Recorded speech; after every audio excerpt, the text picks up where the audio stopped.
Fyodor ദോസ്തോയെവ്സ്കി റഷ്യയിലെ ഒരു മഹാനായ എഴുത്തുകാരനാണ്. മനുഷ്യ മനസ്സിൻ്റെ ആഴങ്ങളിലെത്തി നോക്കുന്ന അദ്ദേഹത്തിൻ്റെ കൃതികൾ ലോകമെമ്പാടും പ്രശസ്തമാണ്. ക്രൈം ആൻഡ് പണിഷ്മെൻറ്റ്, കുറ്റവും ശിക്ഷയും എന്ന നോവൽ 1866 പ്രസിദ്ധീകരിച്ചു. ഇത് 19-ാം നൂറ്റാണ്ടിലെ റഷ്യൻ സമൂഹത്തിൻ്റെ പശ്ചാത്തലത്തിലാണ് നടക്കുന്നത്. ആ സമയത്ത് റഷ്യയിൽ ദാരിദ്ര്യം, സാമൂഹിക അസമത്വം, പുതിയ ചിന്താഗതികൾ എന്നിവ ജനങ്ങളുടെ ജീവിതത്തെ ബാധിക്കുന്നുണ്ടായിരുന്നു.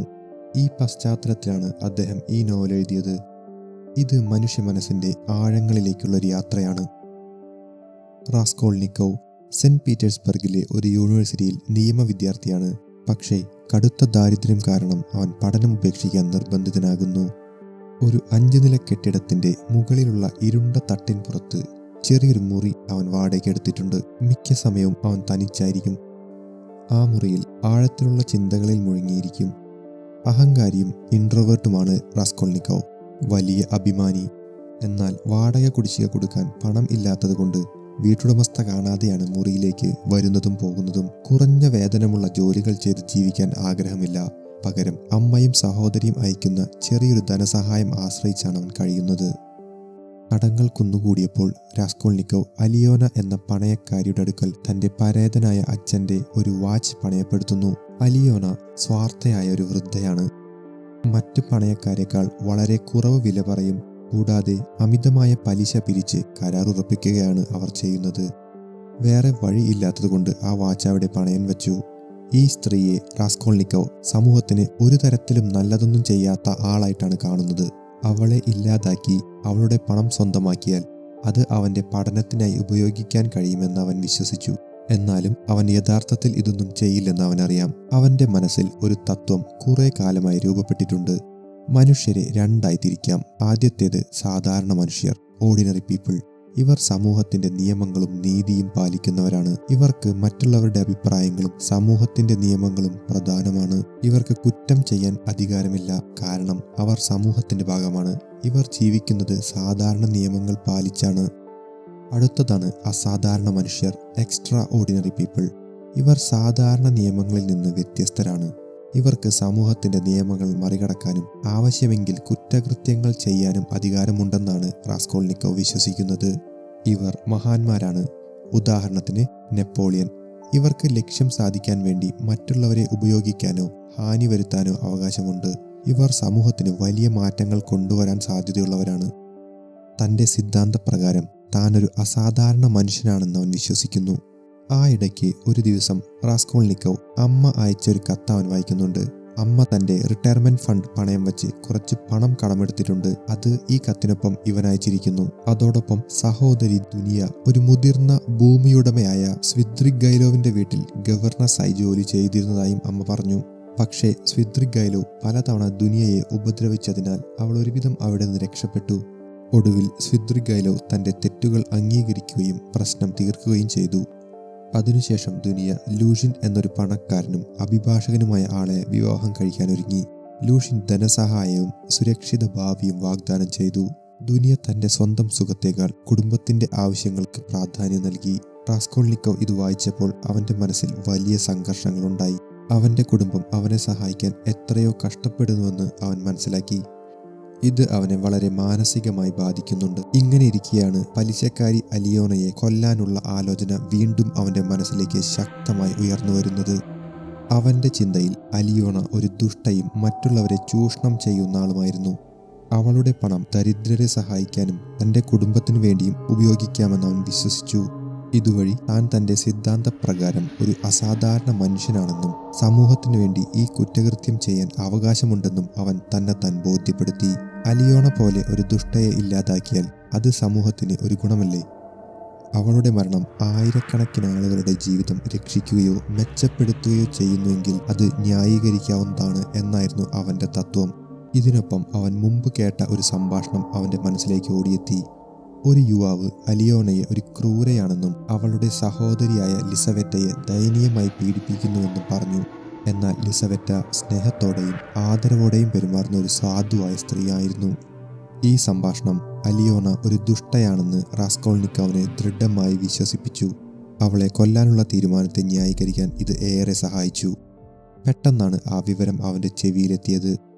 അലിയോനയുടെ സഹോദരി ലിസവറ്റ അടുത്ത ദിവസം വൈകിട്ട് 7 മണിക്ക് വീട് വിട്ടുപോകും. അപ്പോൾ അലിയോന തനിച്ചായിരിക്കും. ആ ഒരു നിമിഷം അവൻ്റെ ശരീരം വിറച്ചു. കാത്തിരുന്ന അവസരമായിരുന്നു അത്. ഉള്ളിൽ ആവേശം കത്തിപ്പടർന്നു. ഇനി പിന്മാറാനാവില്ല. കൊലപാതകത്തിനുള്ള സമയം അടുത്തിരിക്കുന്നു. വലിയ തയ്യാറെടുപ്പുകൾ ഒന്നും അവൻ എടുത്തിരുന്നില്ല. അടുത്ത ദിവസം വൈകിട്ട് 6 മണിക്ക് അവൻ അന്തിമ തീരുമാനമെടുത്തു. ആ നിമിഷം മുതൽ മടക്കമില്ലെന്നവൻ സ്വയം ഉറപ്പിച്ചു. അവൻ തൻ്റെ ഉടമസ്ഥയുടെ വീട്ടിൽ നിന്ന് ഒരു കോടാലി എടുത്ത് തൻ്റെ കോട്ടിൻ്റെ അകത്ത് മറച്ചുവെച്ചു. പിന്നീട് അലിയോനയെ കൊല്ലാനുള്ള തൻ്റെ പദ്ധതി പ്രകാരം ഒരു വ്യാജ പണയ സാധനം തയ്യാറാക്കി ഒരു തുണി കൊണ്ട് പൊതിഞ്ഞു. എല്ലാം ഒരുക്കിയ ശേഷം അവൻ അലിയോനയുടെ വീട്ടിലേക്ക് നടന്നു. അവളുടെ വീട്ടിലെത്തിയപ്പോൾ അവൻ പണയം വയ്ക്കാൻ വന്നതായി പറഞ്ഞു.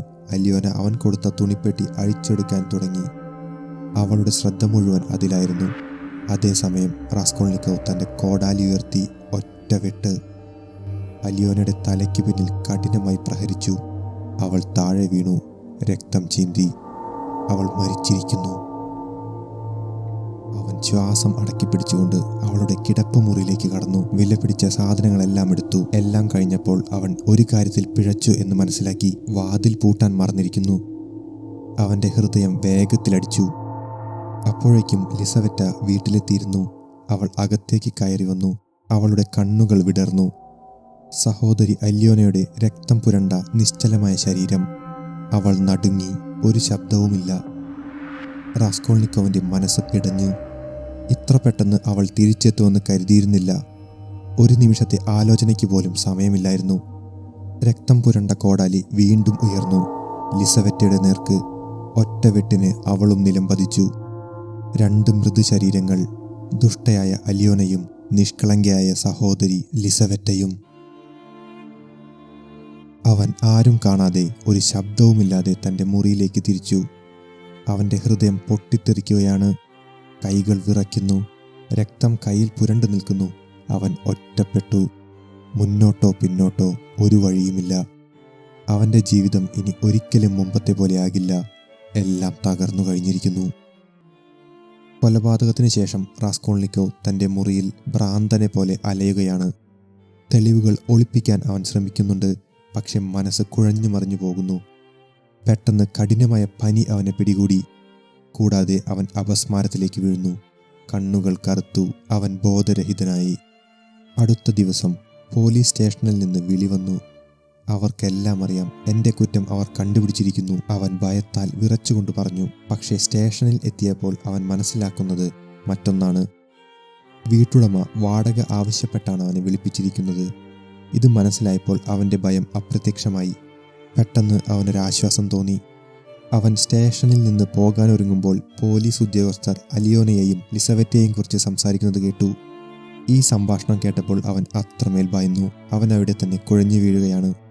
അവൻ്റെ ഈ അസാധാരണ പെരുമാറ്റം കൊലപാതകം അന്വേഷിക്കുന്ന ഉദ്യോഗസ്ഥനായ പെട്രോവിച്ചിൻ്റെ ശ്രദ്ധയിൽപ്പെടുന്നുണ്ട്. റാസ്കോൾനിക്കോവ് ബോധം വീണ്ടെടുത്ത ഉടൻ സ്റ്റേഷനിൽ നിന്ന് തിരികെ വീട്ടിലേക്ക് ഓടി. പോലീസ് എപ്പോൾ വരും? അവൻ്റെ മുറി തിരയാൻ തുടങ്ങുമോ? എന്തെല്ലാം കണ്ടെത്തും? ഈ ചിന്തകൾ അവനെ അലട്ടി. ഇനി സമയമില്ല. തെളിവുകൾ നശിപ്പിക്കണം ഇപ്പോൾ തന്നെ. ഒടുവിൽ അവൻ തൻ്റെ അപ്പാർട്ട്മെൻറ്റിൽ നിന്ന് വളരെ അകലെയുള്ളൊരു മുറ്റത്ത് ഒരു പാറയ്ക്കടിയിൽ അലിയോണയുടെ വിലപിടിപ്പുള്ള വസ്തുക്കളെല്ലാം ഒളിപ്പിച്ചു. അവൻ്റെ കൈകൾ ഇനിയും വിറച്ചുകൊണ്ടിരിക്കുകയാണ്. ഇനി എന്തെന്ന ചോദ്യം അവൻ്റെ മനസ്സിൽ മുഴങ്ങി. തുടർന്നുള്ള ദിവസങ്ങളിൽ റാസ്കോൾനിക്കോവ് മനസ്സിനുള്ളിലെ ഭീതിയും പശ്ചാത്താപവുമായി പോരാടി. പോലീസ് സ്റ്റേഷനിൽ പോയി കുറ്റം സമ്മതിക്കണോ എന്ന ചിന്ത അവനെ പതിവായി അലട്ടുന്നുണ്ട്. തീരുമാനിക്കാൻ കഴിയാതെ അവൻ തെരുവുകളിൽ അലഞ്ഞു നടന്നു. ഓരോ കാലടിയിലും ഭയം അവനെ പിന്തുടർന്നു. അതിനിടയിലാണ് അവൻ മർമെലാഡോവിനെ വീണ്ടും കാണുന്നത്. അവൻ മുമ്പ് ഒരു ബാറിൽ വെച്ച് കണ്ട മദ്യപാനിയാണ് മർമെലാഡോവ്. അന്ന് തൻ്റെ ദുഃഖകരമായ ജീവിതത്തെക്കുറിച്ചും കുടുംബത്തെക്കുറിച്ചും അയാൾ ഇവനോട് പറഞ്ഞിരുന്നു. തൻ്റെ മദ്യപാനം മൂലം എല്ലാം തകർന്നു. റാസ്കോൾനിക്കോവ് ഇയാളെ വീണ്ടും കാണുമ്പോൾ മർമെലാഡോവ് ഒരു കുതിരവണ്ടിയുടെ അടിയിൽപ്പെട്ട് ഗുരുതരമായി പരിക്കേറ്റ് കിടക്കുകയാണ്. ക്രമേണ അയാൾ മരണത്തിന് കീഴടങ്ങി. റാസ്കോൾനിക്കോവ് തനിക്ക് അവശേഷിക്കുന്ന 25 റൂബിൾ ക്ഷയരോഗബാധിതയായ മരിച്ചയാളുടെ വിധവ കാതറീനയ്ക്ക് നൽകുന്നു. അവരുടെ മൂത്ത മകളായ സോണിയയെ ആദ്യമായി റാസ്കോൾനിക്കോവ് ഇവിടെ വെച്ച് കാണുന്നു. കുടുംബത്തിലെ രോഗങ്ങളും കടുത്ത ദാരിദ്ര്യവും കാരണം തൻ്റെ 3 കുരുന്നു സഹോദരങ്ങളെ പോറ്റാൻ അവൾ ഒരു വേശ്യയായാണ് ജോലി ചെയ്യുന്നത്. അവളുടെ കുടുംബത്തിനു വേണ്ടിയുള്ള ത്യാഗം റാസ്കോൾനിക്കോവിനെ ആഴത്തിൽ സ്പർശിച്ചു. അതേസമയം റാസ്കോൾനിക്കോവിൻ്റെ അമ്മയും സഹോദരി ദുനിയയും ഭാവി ഭർത്താവായ ലൂഷ്യനോടൊപ്പം താമസിക്കാൻ സെന്റ് പീറ്റേഴ്സ്ബർഗിലെത്തിയിട്ടുണ്ട്. ഏറെ നാളത്തെ ഇടവേളയ്ക്ക് ശേഷം റാസ്കോൾനിക്കോവിനെ വീണ്ടും കാണാനുള്ള ആവേശത്തിലാണ് ഇരുവരും. എന്നിരുന്നാലും സ്വന്തം ആന്തരിക പോരാട്ടങ്ങൾ കാരണം അവൻ ഇവരോട് ശാന്തമായി പെരുമാറുന്നു. ദുനിയയുടെ വിവാഹത്തെക്കുറിച്ച് റാസ്കോൾനിക്കോവ് എപ്പോഴും ആഘാതമായ ആശങ്കയിലാണ്. അവളെ ലൂഷ്യനിൽ നിന്ന് രക്ഷിക്കാനാണ് അവൻ്റെ പ്രധാന ലക്ഷ്യം. ഇവിടേക്ക് സോണിയ തൻ്റെ അച്ഛൻ്റെ മരണാനന്തര ചടങ്ങിലേക്ക് റാസ്കോൾനിക്കോവിനെ ക്ഷണിക്കാനായി വരുന്നുണ്ട്. അവർ എല്ലാവരും അവിടെ വെച്ച് പരിചയപ്പെടുന്നു. എന്നാൽ ലൂഷ്യൻ അവളെ അവിടെ വെച്ച് അപമാനിക്കുന്നുണ്ട്. ലൂഷ്യൻ അമ്മയോടും അപമര്യാദയായി പെരുമാറുന്നുണ്ട്. ദുനിയയെ എങ്ങനെയെങ്കിലും ഈ വിവാഹത്തിൽ നിന്ന് പിന്തിരിപ്പിക്കാൻ റാസ്കോൾനിക്കോവ് തീരുമാനിക്കുന്നു. അങ്ങനെയിരിക്കെ ഒരിക്കൽ ലൂഷ്യൻ റാസ്കോൾനിക്കോവിൻ്റെ അമ്മയ്ക്ക് അവനൊരു മദ്യപാനിയുടെ ചീത്തയായ മകൾക്ക് 25 റൂബിൾ കൊടുത്ത വിവരം കത്തെഴുതി അറിയിച്ചു. ഇത് അമ്മയെയും ദുനിയയെയും വളരെയധികം വിഷമിപ്പിച്ചു. സോണിയയുടെ സ്വഭാവത്തെ ലൂഷ്യൻ മോശമായി ചിത്രീകരിച്ചതറിഞ്ഞ് റാസ്കോൾനിക്കോവ് രോഷാകുലനായി. അവൻ ലൂഷ്യൻ്റെയും ദുനിയയുടെയും വിവാഹത്തിനോടുള്ള തൻ്റെ എതിർപ്പ് പ്രകടിപ്പിച്ചു. ലൂഷ്യൻ്റെ യഥാർത്ഥ സ്വഭാവം തുറന്നുകാട്ടാനും സോണിയയെ സംരക്ഷിക്കാനും അവൻ ശ്രമിച്ചു. ലൂഷ്യൻ യഥാർത്ഥത്തിൽ ദുനിയയെ സ്നേഹിക്കുന്നില്ലെന്ന് അമ്മയെയും ദുനിയയെയും ബോധിപ്പിച്ചു. അവസാനം അവനുമായുള്ള എല്ലാ ബന്ധവും അവസാനിപ്പിക്കാൻ ദുനിയ തീരുമാനിച്ചിരിക്കുന്നു. ഇതിനുശേഷം ലൂഷ്യൻ അവനോട് പ്രതികാരം ചെയ്യാനുള്ള വഴികൾ തേടാൻ തുടങ്ങി. സോണിയയുമായി റാസ്കോൾനിക്കോവിന് അടുത്ത ബന്ധമുണ്ടെന്ന് അവനറിയാം. ലൂഷ്യൻ തന്നിൽ നിന്ന് 100 റൂബിൾ സോണിയ മോഷ്ടിച്ചെന്ന് പറഞ്ഞ് പരാതി കൊടുത്തു. ഇതൊരു കള്ളക്കേസായിരുന്നാലും ആ അന്യായമായ കുറ്റാരോപണം സോണിയയുടെ മനസ്സിനെ തകർക്കുന്നു. അവൾ തകർന്നു കീഴടങ്ങി. റാസ്കോൾനിക്കോവ് സോണിയയെ അവളുടെ വീട്ടിൽ വെച്ച് കണ്ടു. അവളുടെ അമ്മ കാത്തറീന അവിടെ ഉണ്ടായിരുന്നു. ലൂഷ്യൻ്റെ ആസൂത്രിത ആരോപണം വിജയിച്ചാൽ അവളെ ജയിലിലാക്കും. അവളുടെ അമ്മയ്ക്കും 3 സഹോദരങ്ങൾക്കും അവരുടെ ഏക വരുമാന മാർഗം നഷ്ടപ്പെടും. ഈ സാഹചര്യത്തിൽ അവൾ എന്തു ചെയ്യുമെന്ന് അവൻ അവളോട് ചോദിച്ചു. ലൂഷ്യൻ ജീവിച്ചിരിക്കുകയോ തിന്മ ചെയ്യുകയോ അല്ലെങ്കിൽ കാത്തറീന മരിക്കുകയോ ചെയ്യണം എന്ന് നീ തീരുമാനിക്കേണ്ടി വന്നാൽ അവരിൽ ആരാണ് മരിക്കേണ്ടതെന്ന് നീ എങ്ങനെ തീരുമാനിക്കും? സോണിയ മറുപടി പറഞ്ഞു. പക്ഷേ ദൈവത്തിൻ്റെ ഇഷ്ടം എനിക്ക് മനസ്സിലാക്കാൻ കഴിയില്ല. എന്തിനാണ് ഉത്തരം പറയാൻ കഴിയാത്ത ഇത്തരം ചോദ്യങ്ങൾ ചോദിക്കുന്നത്? ഇത്ര വിഡ്ഢിത്തമായ ചോദ്യങ്ങൾ എന്തിനാണ്? ഇത് എൻ്റെ തീരുമാനത്തിന് എങ്ങനെ ആശ്രയിക്കും? ആരാണ് എന്നെ ഒരു വിധികർത്താവാക്കി മാറ്റിയിരിക്കുന്നത്? ആരാണ് ജീവിക്കേണ്ടത്, ആരാണ് മരിക്കേണ്ടതെന്ന് ഞാൻ എങ്ങനെ തീരുമാനിക്കും? മറ്റുള്ളവരുടെ ദുഷ്ടപ്രവൃത്തികളും സ്വന്തം സഹനവും നേരിടുമ്പോഴും സോണിയ ഒരിക്കലും മറ്റൊരാളുടെ ജീവനെടുത്ത് സ്വന്തം പ്രിയപ്പെട്ടവരുടെ ജീവൻ രക്ഷിക്കാൻ തയ്യാറാകുന്നില്ല. അവളുടെ ഈ മറുപടി റാസ്കോൾനിക്കോവിന് പൂർണ്ണമായും ഒരു നടുക്കമുണ്ടാക്കി. പെട്ടെന്ന് അവന് മുൻപ് അനുഭവിച്ചിട്ടില്ലാത്ത വികാരങ്ങൾ ഉണ്ടാകുകയും സോണിയയോട് തൻ്റെ കുറ്റം ഏറ്റുപറയാൻ അതിയായ ആഗ്രഹം തോന്നുകയും ചെയ്യുന്നു. അവൻ അതിയായ മാനസിക സംഘർഷത്തിലാണ്. ഒടുവിൽ സമാധാനത്തോടെ അവൻ അവളെ നോക്കി സത്യം പറയാൻ തീരുമാനിക്കുന്നു. റാസ്കോൾനിക്കോവ് തല താഴ്ത്തി ഒരു നിമിഷം മൗനമായി നിന്നു. ഹൃദയം ഉരുകുന്നതുപോലെ തോന്നി. വായ തുറക്കുന്നതും ശബ്ദം വിറച്ച് വിറച്ച് പുറത്തു വന്നു. അല്യോനയെയും സഹോദരി ലിസവറ്റയെയും കൊന്നത് ഞാനാണ്. അവൻ കുറ്റം സമ്മതിച്ചു. അവളുടെ മുന്നിൽ നിൽക്കുമ്പോൾ തന്നെ അവൻ്റെ ശരീരം മുഴുവൻ വിറച്ചുപോയി. സോണിയ അവനെ നോക്കി. അവളുടെ കണ്ണുകളിൽ യാചനയുണ്ട്. ഇത് സത്യമല്ല എന്നവൻ്റെ മുഖത്ത് കാണാൻ. പക്ഷേ അവൻ്റെ നിശബ്ദതയിൽ എല്ലാ ഉത്തരവുമുണ്ട്. അവളുടെ മനസ്സിലേക്ക് ഭീതിയും ദുഃഖവും ഒഴുകിയെത്തുന്നു. സോണിയയുടെ കണ്ണുകൾ നിറഞ്ഞു. അവൾ അവനിൽ നിന്ന് പിന്മാറുകയോ അവനെ ഉപേക്ഷിക്കുകയോ അകലം പാലിക്കുകയോ ചെയ്തില്ല. പകരം അവൾ അവൻ്റെ കൈകളിൽ വീണ് കരഞ്ഞു. നീ എന്താണ് ചെയ്യുന്നതെന്ന് ചിന്തിക്കുന്നില്ല. ഇപ്പോൾ ഈ ലോകത്തിൽ നിന്നെപ്പോലെ ദുഃഖിതനായ ആരുമില്ല. അവൾ അവൻ്റെ ദുർഗതി മനസ്സിലാക്കാൻ തുടങ്ങിയപ്പോൾ പിന്നെ അവൾക്ക് ഭയം തോന്നിയില്ല. കരുണയായിരുന്നു അവളിൽ നിറഞ്ഞത്. അവളുടെ മുന്നിൽ ഒരു ക്രൂരനായ കൊലയാളിയല്ല, ഒരു തകർന്നുപോയ മനുഷ്യനായിരുന്നു. സോണിയയുടെ മനുഷ്യ സ്നേഹത്തിലുള്ള ആഴമേറിയ വിശ്വാസം അവനെ സ്വാധീനിച്ചു. കണ്ണുനീർ അവൻ്റെ കവിൾ തടത്തിൽ ഒലിക്കുന്നുണ്ടായിരുന്നു. സോണിയ അവനോട് കുറ്റകൃത്യത്തിൻ്റെ ഉദ്ദേശം വിശദീകരിക്കാൻ ആവശ്യപ്പെട്ടു. ഒരു വിശദമായ ആത്മസമർപ്പണത്തിൻ്റെ ഭാഗമായി അവൻ തൻ്റെ ചിന്തകളും ഉദ്ദേശങ്ങളും വിശകലനം ചെയ്യാൻ തുടങ്ങി. സമൂഹത്തിന് ഗുണം ചെയ്യാനല്ല, മറിച്ച് വെറും സ്വാർത്ഥതയ്ക്കാണ് കുറ്റകൃത്യം ചെയ്തതെന്ന് അവൻ സമ്മതിച്ചു. അലിയോണയുടെ പണം തൻ്റെ പഠനത്തിനും കുടുംബത്തിൻ്റെ ആവശ്യത്തിനും ഉപയോഗിക്കാൻ അവൻ ആഗ്രഹിച്ചിരുന്നു. അലിയോണയെ കൊല്ലുന്നത് സമൂഹത്തിന് ഗുണം ചെയ്യുമെന്ന ദുർബലമായ ഒഴികഴിവോടെ അവൻ സ്വയം രക്ഷിക്കുകയും വഞ്ചിക്കുകയും ചെയ്യുകയായിരുന്നു. തൻ്റെ സ്വാർത്ഥ ഉദ്ദേശം സ്വയം സമ്മതിക്കാൻ അവൻ ബുദ്ധിമുട്ടി. അസാധാരണ ആളുകൾക്ക് കൊലപാതകം ചെയ്യാനുള്ള അവകാശമുണ്ട് എന്ന തൻ്റെ സിദ്ധാന്തം എല്ലായ്പ്പോഴും വ്യാജമായിരുന്നു. കുറ്റസമ്മതത്തിനു ശേഷം സോണിയ അവന്റെ തോളിൽ തട്ടി ആശ്വസിപ്പിച്ചു. അവളുടെ കണ്ണുകൾ കണ്ണുനീരാൽ നിറഞ്ഞെങ്കിലും അതിലൊരു പ്രകാശമുണ്ടായിരുന്നു. അവൾ അവനോട് പറഞ്ഞു, ഇപ്പോൾ തന്നെ പോയി ക്രോസ് റോഡിൽ നിൽക്കുക, നിലത്ത് വണങ്ങുക, നീ അശുദ്ധമാക്കിയ ഭൂമിയെ ആദ്യം ചുംബിക്കുക, പിന്നെ ലോകത്തിനു മുന്നിൽ വണങ്ങുക, എല്ലാവരോടും ഉറക്കെ പറയുക, ഞാൻ ഒരു കൊലപാതകിയാണ്, അപ്പോൾ ദൈവം നിനക്ക് വീണ്ടും ജീവൻ നൽകും. അവൻ തന്റെ കുറ്റം സമ്മതിക്കണമോ എന്ന് ചോദിച്ചു. സോണിയ മറുപടി പറഞ്ഞു, നിന്റെ പാപത്തിന് നീ ശിക്ഷ അനുഭവിച്ച് പ്രായശ്ചിത്തം ചെയ്യുക, അതാണ് നീ ചെയ്യേണ്ടത്. എന്നിരുന്നാലും ഈ രീതിയിൽ അവൻ കഷ്ടപ്പെടാൻ വിസമ്മതിച്ചു. അവന്റെ അഭിപ്രായത്തിൽ ലോകം വളരെ വലിയ ചതിയന്മാരും തട്ടിപ്പുകാരും നിറഞ്ഞതാണ്. അവരുമായി താരതമ്യം ചെയ്യുമ്പോൾ തന്റെ കുറ്റകൃത്യം നിസ്സാരമാണെന്ന് അവൻ വിശ്വസിക്കുന്നു. അപ്പോൾ ആരോ വാതിലിൽ മുട്ടി അവരുടെ തീവ്രമായ ചർച്ച തടസ്സപ്പെടുത്തി. സോണിയയുടെ അമ്മ കാതറീനയുടെ സ്വബോധം പൂർണ്ണമായും നഷ്ടപ്പെട്ടതായി ആ വന്നയാൾ അറിയിച്ചു. കാതറീൻ മറ്റു കുട്ടികളെയും കൂട്ടി തെരുവുകളിൽ പാട്ടും പാടി നൃത്തം ചെയ്യുകയാണ്, കൂടെ ഭിക്ഷ യാചിച്ചുകൊണ്ടിരിക്കുന്നു. സോണിയ ഉടൻ തന്നെ അമ്മയെ കണ്ടെത്താൻ പുറത്തേക്ക് ഓടി. സോണിയ അമ്മയെ തിരയുമ്പോൾ റാസ്കോൾനിക്കോവ് അപ്രതീക്ഷിതമായി സ്വിദ്രിഗായിലോവിനെ കണ്ടുമുട്ടുന്നു. ദുനിയയുടെ മുൻ മുതലാളിയും അവളെ ഉപദ്രവിച്ച ആളുമായ ഈ ധനികൻ സോണിയയുടെ അയൽവാസിയാണ്. റാസ്കോൾനിക്കോവ് നടത്തിയ എല്ലാ ഏറ്റുപറച്ചിലും അയാൾ കേട്ടിട്ടുണ്ട്. ദുരിതം അവിടെ അവസാനിക്കുന്നില്ല. ലൂഷ്യൻ സോണിയയെ മോഷണക്കുറ്റം ചുമത്തിയതിനു ശേഷം കാതറീനയുടെ അവസ്ഥ കൂടുതൽ മോശമായി. മാനസിക സംഘർഷവും സമ്മർദ്ദവും താങ്ങാനാവാതെ അവൾ ക്ഷയരോഗത്തിന് ഇരയായി സോണിയയുടെ കട്ടിലിൽ വെച്ച് മരണപ്പെടുന്നു. സോണിയയും സഹോദരങ്ങളും ഒറ്റപ്പെട്ടു. അങ്ങനെ കുറച്ച് ദിവസങ്ങൾക്ക് ശേഷം പോലീസ് ഇൻസ്പെക്ടർ പെട്രോവിച്ച് റാസ്കോൾനിക്കോവിന്റെ സ്ഥലം സന്ദർശിക്കുകയും ആവർത്തിച്ച് ചോദ്യം ചെയ്യാൻ ശ്രമിക്കുകയും ചെയ്തു. റാസ്കോൾനിക്കോവ് ഒരു കൊലയാളിയാണെന്ന് തനിക്ക് ബോധ്യമുണ്ടെന്നും അധികാരികൾക്ക് സ്വയം വിട്ടുകൊടുക്കുന്നതാണ് നല്ലതെന്ന് പെട്രോവിച്ച് വ്യക്തമാക്കി. ഇത് അവന്റെ മാനസിക സംഘർഷം ശമിപ്പിക്കാൻ മാത്രമല്ല, കഠിനമായ ശിക്ഷയിൽ നിന്ന് ഇളവും ലഭിക്കും. തന്റെ കുറ്റകൃത്യം ഇതിനകം കണ്ടെത്തിയെന്ന് അയാൾക്ക് നല്ല ബോധ്യമുണ്ട്. അമ്മയിൽ നിന്നും സഹോദരി ദുനിയയിൽ നിന്നും സോണിയയിൽ നിന്നും അയാൾക്ക് വളരെയധികം സ്നേഹം ലഭിക്കുന്നുണ്ട്. ഈ സ്നേഹം നിമിത്തം അവൻ സ്വയം പിടികൊടുക്കാൻ തീരുമാനിച്ചു. പോലീസ് സ്റ്റേഷനിലേക്ക് പോകുമ്പോൾ സോണിയയുടെ ഉപദേശം അവൻ ഓർമ്മ വരുന്നുണ്ട്. ക്രോസ് റോഡിൽ നിൽക്കുക, നിലത്ത് വണങ്ങുക, നീ അശുദ്ധമാക്കിയ ഭൂമിയെ ആദ്യം ചുംബിക്കുക, പിന്നെ ലോകത്തിനു മുന്നിൽ വണങ്ങുക, എല്ലാവരോടും ഉറക്കെ പറയുക, ഞാനൊരു കൊലപാതകിയാണ്. ഈ ഓർമ്മ അവനെ വികാരാതീതനാക്കി. അവൻ മുട്ടുകുത്തി പൂർണ്ണമായും ആത്മാർത്ഥതയോടെ ഭൂമിയെ ചുംബിക്കുന്നു.